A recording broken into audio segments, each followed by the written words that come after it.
uma vez mais. 15 de abril de 1912. Você sabe ou lembra o que aconteceu nessa data? Se você souber, pode falar. Não? Deixa eu te ajudar. O que aconteceu nesse dia foi reproduzido em um filme que provavelmente você já deve ter visto, porque foi um sucesso nos cinemas. Este filme retrata um romance em meio a uma tragédia, onde duas pessoas de diferentes classes sociais se apaixonam dentro de um navio gigantesco. Este filme foi um sucesso nos cinemas, ele contou com a atuação brilhante de Leonardo DiCaprio e Kate Winslet. Foi um sucesso nas bilheterias. Foi o primeiro filme na história do cinema a arrecadar mais de 2 bilhões de dólares. Além disso, ele contou com 14 indicações ao Oscar, tendo vencido 11 dessas 14 indicações, sendo até hoje o filme que possui mais indicações ao Oscar. Alguém sabe de que filme eu estou falando? Titanic. O navio Titanic foi construído em 3 anos e foi pensado para ser o navio mais luxuoso e mais seguro de sua época. Ele contava com aproximadamente 2.224 pessoas a bordo, e dentro dessas pessoas estavam pessoas da elite social. Havia muitos milionários, membros da aristocracia britânica, havia até mesmo atletas olímpicos, havia artistas e magnatas industriais, ou seja, dentro do Titanic havia pessoas que eram muito, muito ricas. Certamente a maioria delas, ou talvez nenhuma delas, esperava que às 23 horas e 40 minutos do dia 14 de abril, o navio colidiria com a iceberg gigantesca e levaria 1.513 pessoas à morte. O fato é que a maioria dessas pessoas, elas confiavam na estabilidade das suas riquezas e não estavam nem um pouco preocupadas com a sua eternidade. Irmãos, para a nossa sociedade, a riqueza consiste justamente nisso. Em você ter muito, muito dinheiro, a ponto de poder entrar em um navio gigantesco e desfrutar de toda a tua riqueza. Mas no que consiste a verdadeira riqueza? O que uma pessoa precisa ter para ser verdadeiramente rica? Nessa noite nós falaremos sobre a verdadeira riqueza. Para falar sobre isso, eu te convido a abrir a sua Bíblia comigo no Evangelho de Lucas. Lucas, capítulo 12.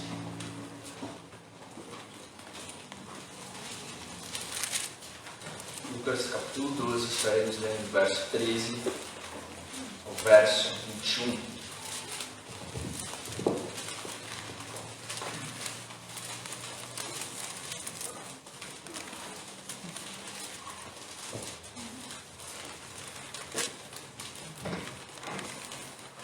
Lucas, capítulo 12, verso 13 em diante.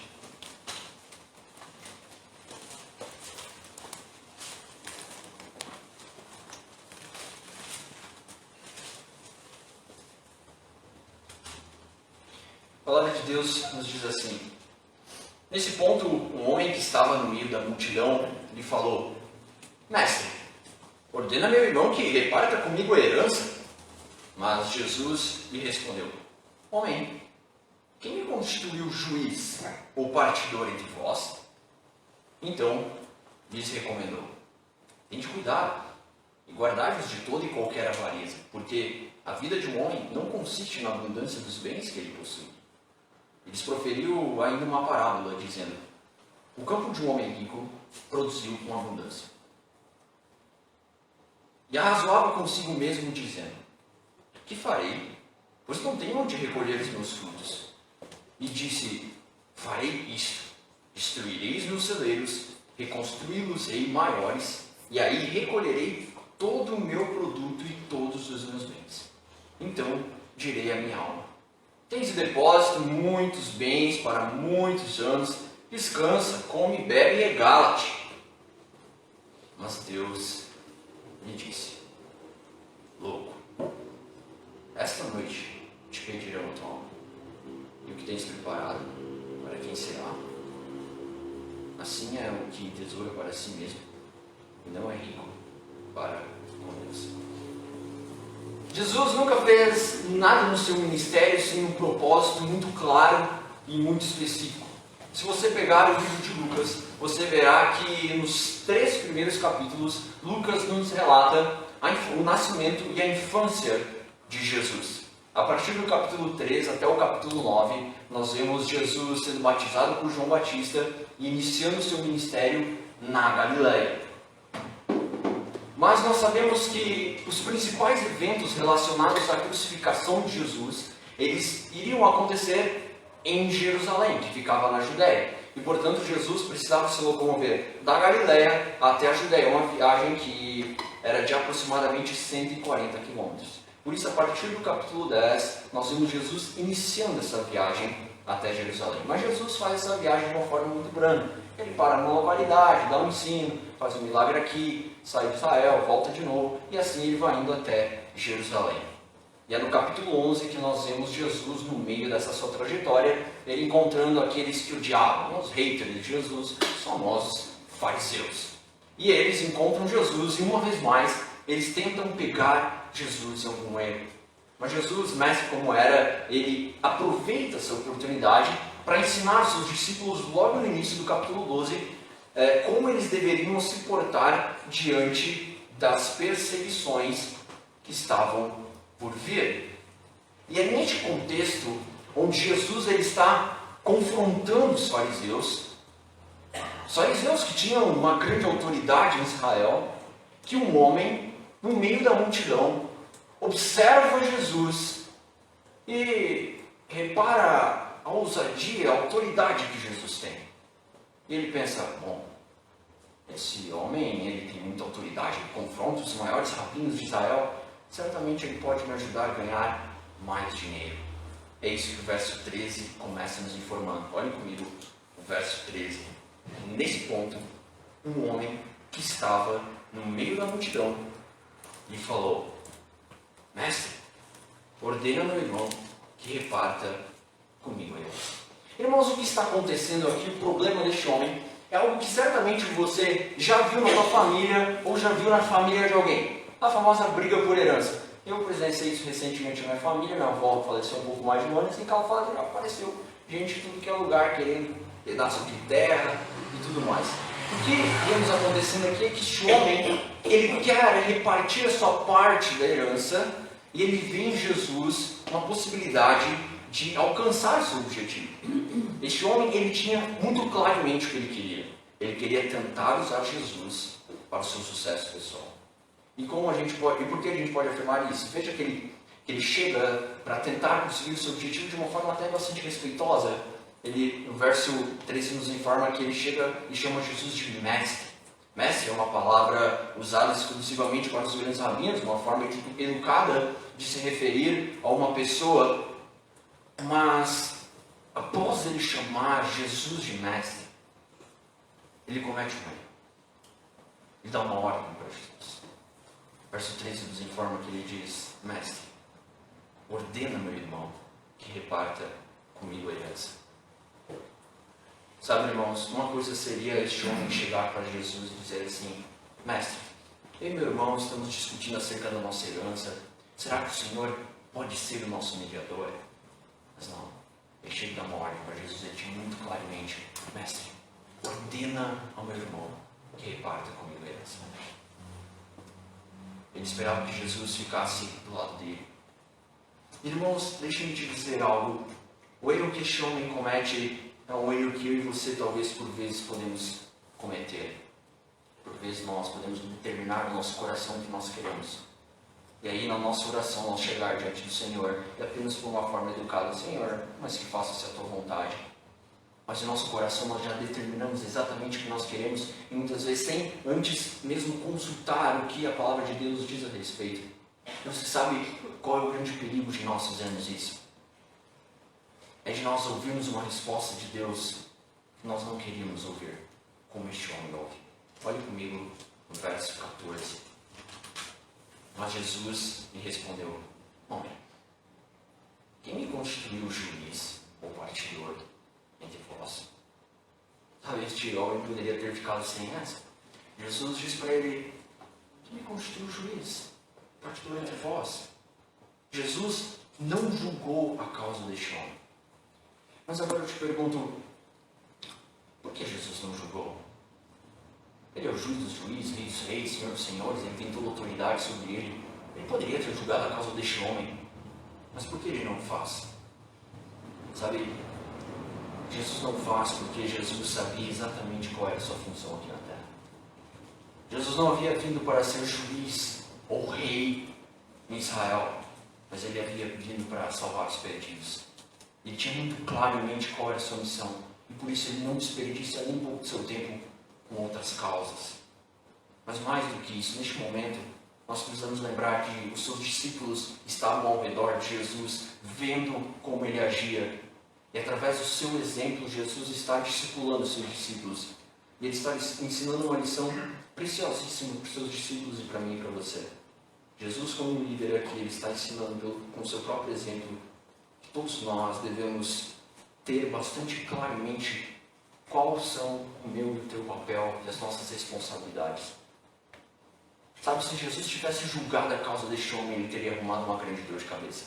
Os fariseus que estavam tentando pegar ele no erro, finalmente iriam acusar ele. Mas ele não julga. Sabe, irmãos, como é importante eu e você sabermos o que nós somos e o que nós não somos chamados para fazer. Incluindo algumas coisas que pedem de nós, que nós poderíamos fazer, mas que não é de nossa responsabilidade. Sabe, irmãos, se todos nós tivermos como igreja, seja nós na igreja, na família, claramente quais são as nossas responsabilidades, como pai, como esposo, como filho, na igreja, isso evitaria um monte de conflitos.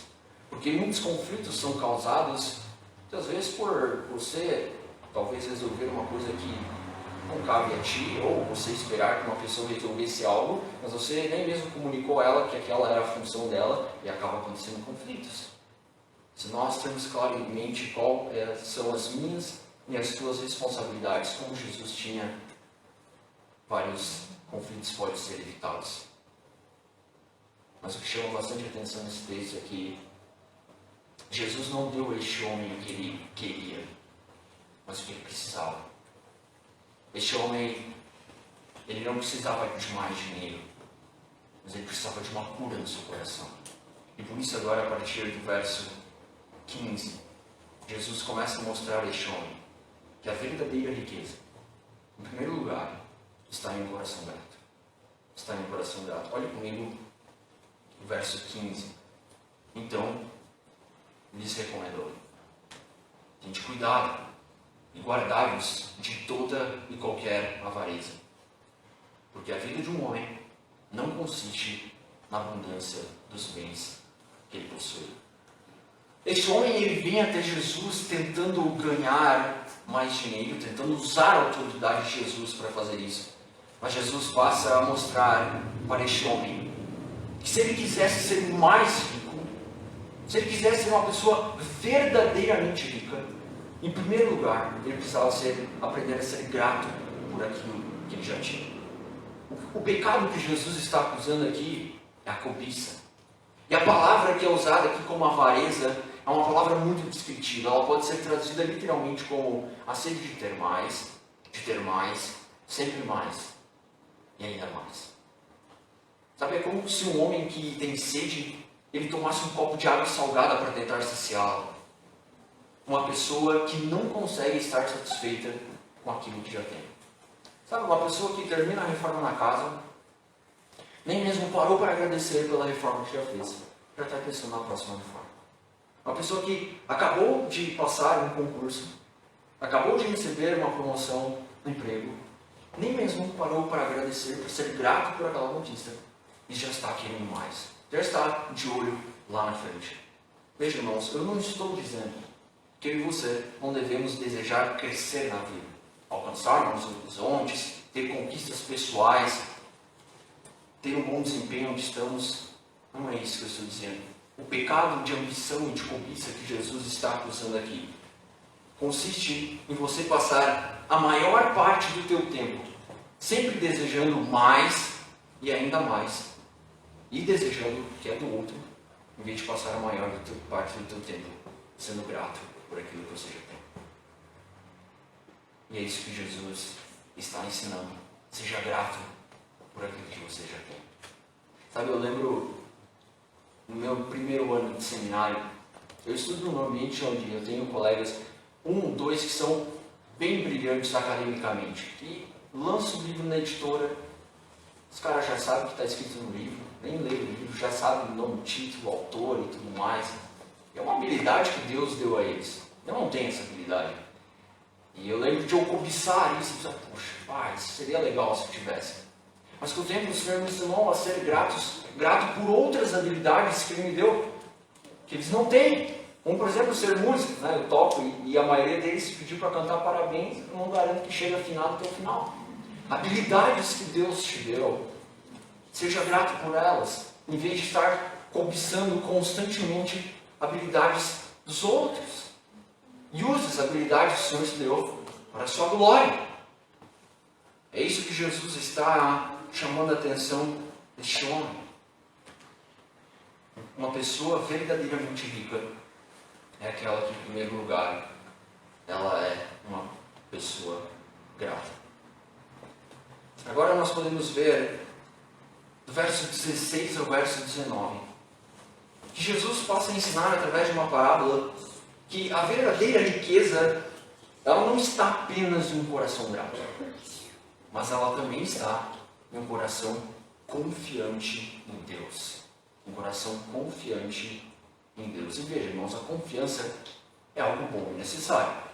Imagine você entrando numa sala de cirurgia, você se volta para o médico, diz aí, está confiante, vai dar tudo certo. Ele diz, olha, mais ou menos, não estou muito confiante a primeira vez, na verdade estou bastante nervoso. Como você se sentir? Péssimo. A confiança, ela é algo bom e necessário. Mas o que Jesus passa a mostrar é que a confiança sem Deus, ela é inútil. Ela é inútil. Olhe comigo no verso 16. Ele proferiu ainda uma parábola. Parece que entendesse, era uma forma de juízo. Sabe, eu não sei o que você já ouviu sobre as parábolas, mas eu já ouvi muitas vezes pessoas dizer, Jesus contava parábolas porque era historinha, cativava a atenção das pessoas, ficava mais fácil de entender o que ele estava querendo dizer. Não, tinha absolutamente nada a ver com isso. E quem diz não sou eu, é o próprio Marcos, no capítulo 4, no verso 11 e 12, ele diz, ele lhe respondeu, a vós outros, Jesus diz, a vós outros vos é dado a conhecer os mistérios do reino de Deus, mas os de fora tudo se ensina por meio de parábolas, para que vendo vejam e não percebam, e ouvindo ouçam e não entendam, para que não venham a converter-se e haja perdão para eles. Essa era a função das parábolas. Salvação para aqueles que ele quisesse ser salvo e juízo para os outros.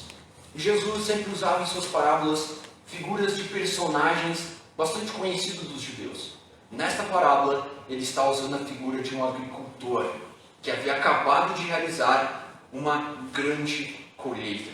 O verso 16 nos diz que o campo de um homem rico produziu com abundância. Preste atenção. A ênfase que Jesus está dando aqui não é no homem, mas no campo. O sujeito da frase é o campo. O que Jesus está querendo mostrar é que este homem havia tido uma excelente colheita, mas não era pelos méritos dele.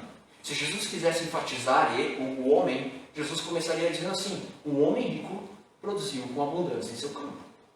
Mas não é assim que ele começa, diz, o campo de um homem rico produziu com abundância. Sabe, isso me lembra a minha infância. Durante a minha infância, minha família morava no Rio Grande do Sul, e nós viajávamos no fim do ano para o sudoeste para visitar meus avós. Era uma das épocas mais esperadas do ano por mim, porque era para ir no sítio do vô.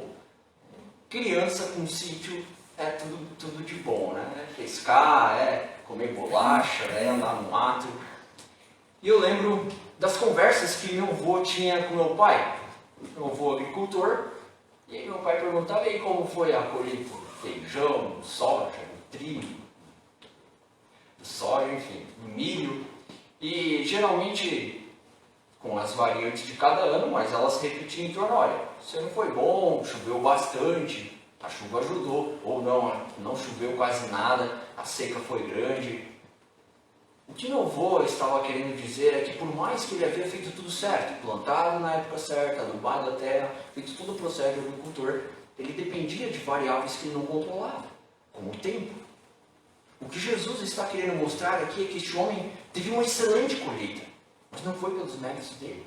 O campo dele produziu bem.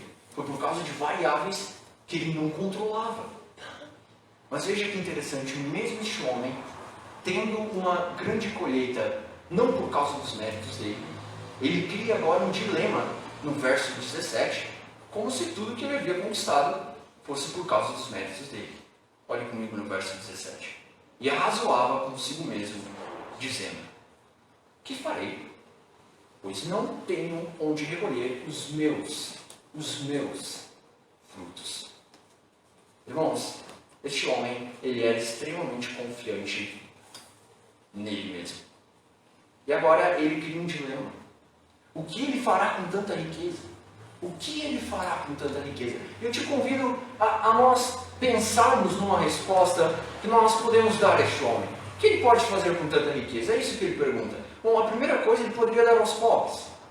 Certamente este homem conhecia pessoas que necessitavam de algo para comer, e ele poderia dividir um pouco da sua riqueza com as pessoas, correto? Segunda coisa que ele poderia fazer, ele poderia levar um pouco da sua riqueza ao templo. O templo em Jerusalém era magnífico e precisava de constantes doações para ser mantido. Ele poderia dar uma parte da sua riqueza ao templo. A terceira resposta, ele poderia fazer uma espécie de ação social nas sinagogas, não muito diferente dos dias de hoje. Não eram todas as pessoas que tinham acesso a uma boa educação, e ficava por responsabilidade das sinagogas fornecer uma espécie de bolsa para aquelas pessoas que não tinham condições de pagar estudo, para que essas pessoas tivessem acesso a alguma educação. Este homem poderia fazer essa ação social, levar um pouco do seu dinheiro às sinagogas, mas veja que nenhuma dessas respostas passa pela mente deste homem. E agora no verso 18 ele resolve o seu próprio dilema da forma mais egoísta possível. Olha comigo o verso 18. E disse: farei isto, destruirei os meus celeiros, reconstruí-los-ei maiores, e aí recolherei todo o meu produto e todos os meus bens. Irmãos, este homem, ele era extremamente confiante, mas nele mesmo. A linguagem que ele usa aqui, destruir e reconstruir, é uma linguagem usada, são palavras usadas pelos profetas do Antigo Testamento. Sabe como os profetas, eles determinavam, profetizavam, Jerusalém seria destruída, Jerusalém seria reconstruída, palavras de confiança. Este homem usa as mesmas palavras, mas não com uma profecia. Ele usa determinando o que ele fará, confiante de que ele poderá fazer muita coisa com toda a sua riqueza. O nível de confiança neste homem estava extremamente elevado. Você sabe o que se me lembra? O Titanic. O Titanic foi construído por uma das maiores empresas de industriais pesados do mundo. Ele possuía 16 compartimentos vedados em seu casco, de forma que se 4 deles fossem inundados, o navio ainda poderia prosseguir viagem. O comandante da navegação do Titanic era nada mais, nada menos que o capitão Edward Smith, que era o marinheiro mais bem pago da sua época. E fazia jus a isso. Ele havia tido pouquíssimos incidentes em sua carreira e ele era bastante famoso. Se fosse nos dias de hoje, ele seria uma espécie de Cristiano Ronaldo, que tem milhões de seguidores no Instagram. Havia muitos milionários que só viajavam se fosse o capitão Edward Smith, o comandante. Os construtores estavam tão confiantes que a navegação daria certo que eles colocaram apenas 20 barcos salva-vidas a bordo. Esses barcos conseguiriam salvar apenas 1.186 pessoas, ou seja, um pouco mais da metade de toda a tripulação. Mas sabe, para que colocar nos barcos salva-vidas? O navio jamais afundaria. A revista The Shipbuilder, em 1911, um ano antes do naufrágio, publicou a seguinte declaração sobre o Titanic e sobre o Olympic, que foi um navio construído pela mesma empresa no tempo paralelo ao Titanic. Abre aspas. Na medida do que é possível conceber, Estes dois maravilhosos navios são projetados para serem inafundáveis. Fecha aspas. Você percebe? O nível de confiança deles estava tão elevado neles mesmos, tão elevado nos seus próprios recursos, que eles jamais imaginavam que uma tragédia poderia ceifar a vida de muitas pessoas. Irmão, neste momento cabe nós refletirmos sobre onde nós temos depositado a nossa confiança. Onde eu e você temos depositado a nossa confiança? Sabe, talvez você possa estar como este homem, depositando a sua confiança no teu dinheiro, na tua inteligência, nos teus conhecimentos, mas não em Deus. Sabe, talvez você possa estar vendo como as coisas estão indo bem na tua vida profissional, no teu trabalho, nos teus estudos, e diga, olha, realmente como eu sou bom. E a nossa tendência é justamente depositar a nossa confiança em nós e não no Senhor. Mas o que Jesus está ensinando aqui é que uma pessoa verdadeiramente rica é uma pessoa que confia no Senhor, que deposita a sua confiança no Senhor, mesmo quando as coisas estão indo bem.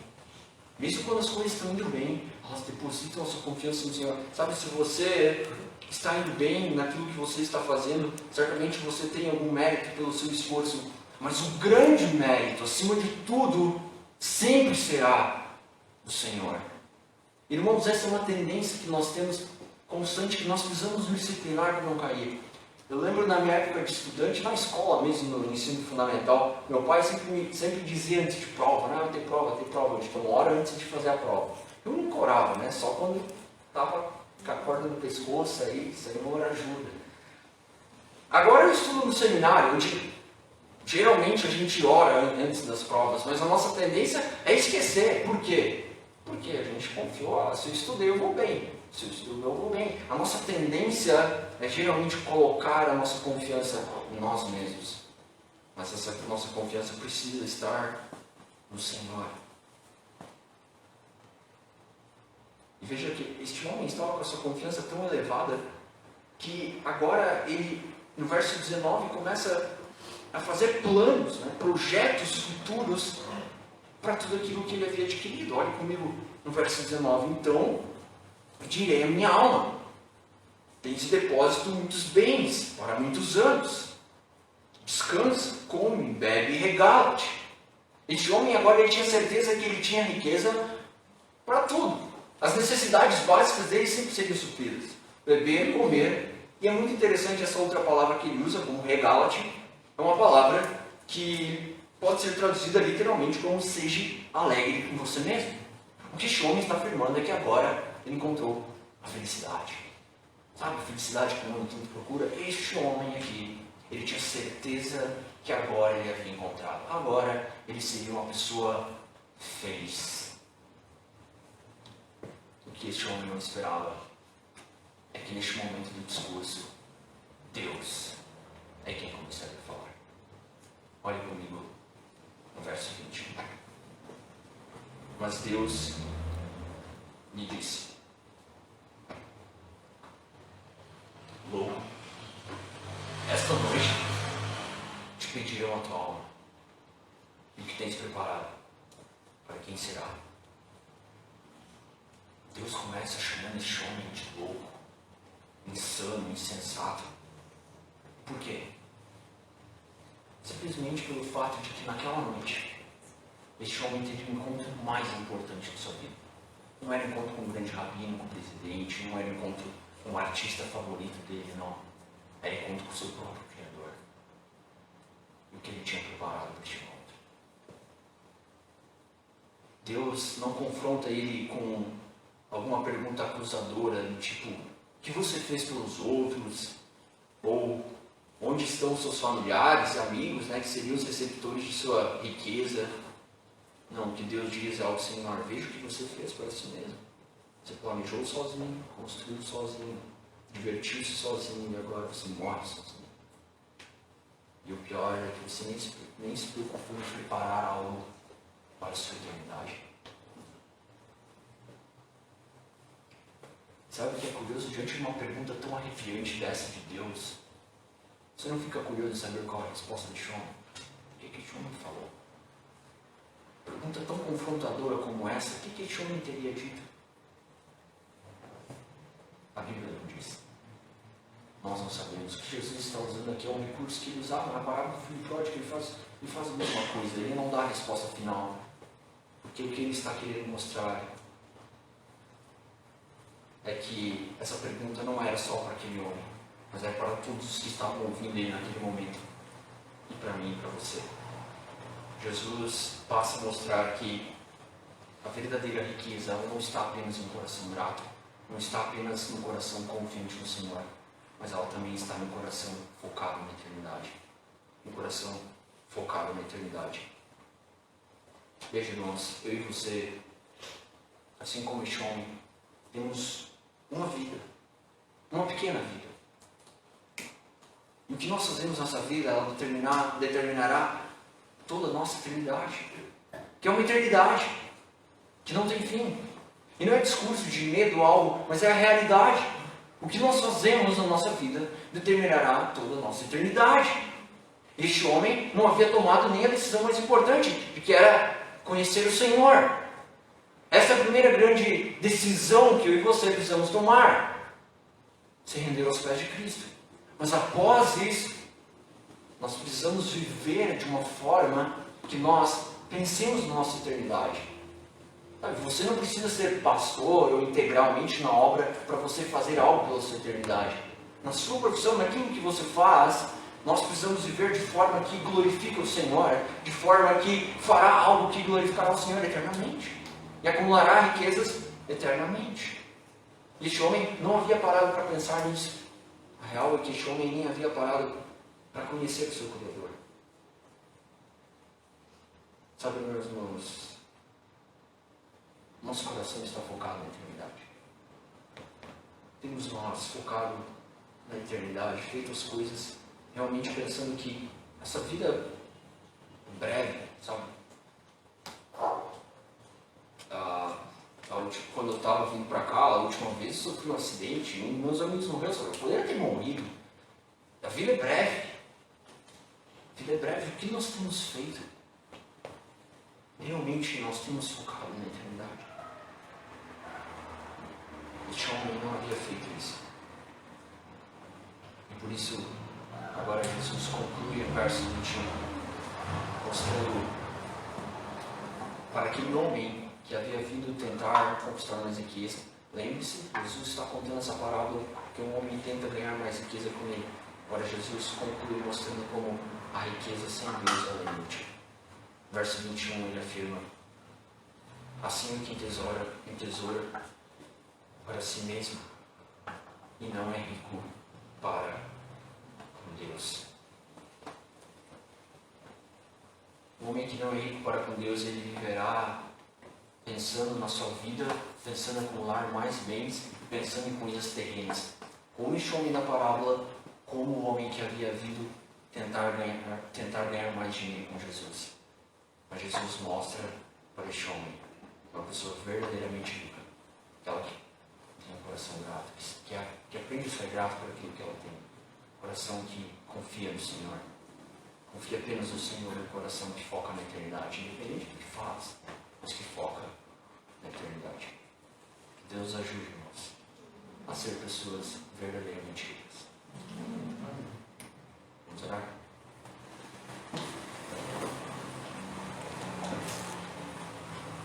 Deus, nós te louvamos pela tua palavra, por ela nos apontar o caminho que nós devemos seguir. Nós queremos rogar a ajuda do teu Espírito Santo, porque sabemos que sozinhos nós não conseguiremos, Deus.